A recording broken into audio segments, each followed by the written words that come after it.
Hello everyone, welcome to the third part of this session. This image at this point is basically the result of two stream sessions, and what I want to do in this one is kind of fix the colors on the sails, fix kind of the position and perspective of some elements. In this case I'm figuring out a warmer tone for the translucency of this sail. It's being backlit from the sun, which is on the left and behind the camera.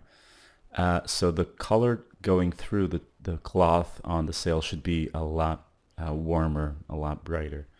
I also kind of have that going across in the sails, in the front layer of sails on the near boat, where the bottom kind of looks a little bit warmer. Now the faraway boat, that was the one that gave you the most work, and even though the image is done now, I've changed the color of the sails on this boat every time I did something to this image. And it's because I want to make sure the boat reads at something that is far away and small, or sorry, far away and the same size as the one that is close. So the colors need to be affected by the density of the environment. I can't just have the colors be completely natural without suffering any sort of ambient density or atmospheric density. So I have to make sure that they sort of stay within the blues. To fit the shading, or to fit the environment, as they would get bluer and bluer the further away they were. Now there's also an issue with this boat. I want to address it right now, so I'm not going to bring it up. But there's another issue that was making me constantly focus on this ship, and the point was there's something wrong here. I can't figure it out, so I'll just keep looking at the image. And I'll look away, look back, look away, look back. And because these streams were done with at least a day in separation, I was able to come back to the image with a fresh view. What I did there was I copied the boat and have it with the contrast being auto set. So you had auto contrast. And I was trying to color pick those colors and see what effect they had on the boat. But again, they didn't really work that well. I'm still adding some. I have those bright highlights on the basic masts of the ship, and I was having that image as well, or that color as well on the hull of the ship, just to have some points where the light is able to poke through. And here, what I'm doing is I'm experimenting with some reflections, because the camera is so low, close to the water. The reflections can pretty much be flipped versions of the sprites that I already have on top, so this ship can be flipped vertically and used as a shadow for the as a reflection. In this case, we're going to have both reflections and shadows on the water, which both can happen at the same time.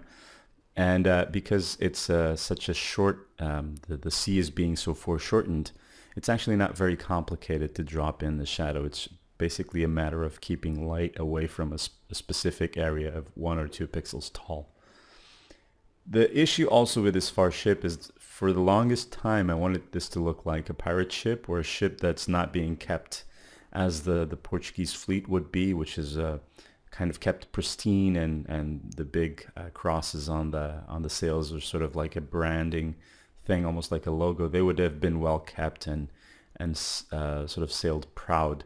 But the attacking ship, the pirate ship, they probably would just make do with whatever they had. Ruined after countless battles.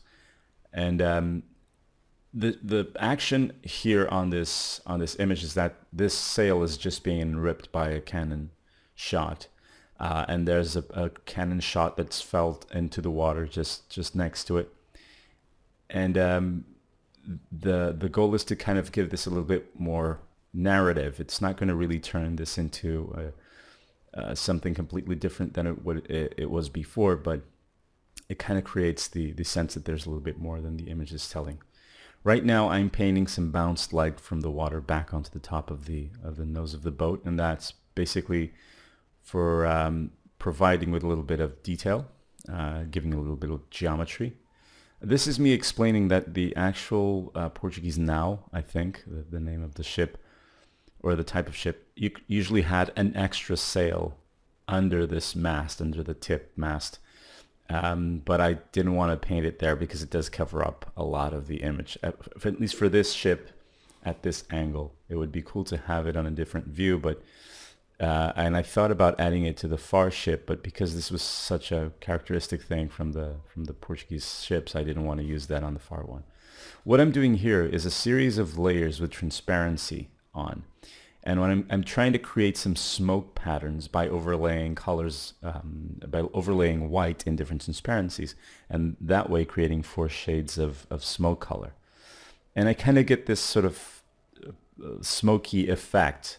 It does kind of work, but it's a little bit odd considering that if you don't see the projectile or if you don't see the shape of the projectile, it's kind of pretty much the same as not having it there.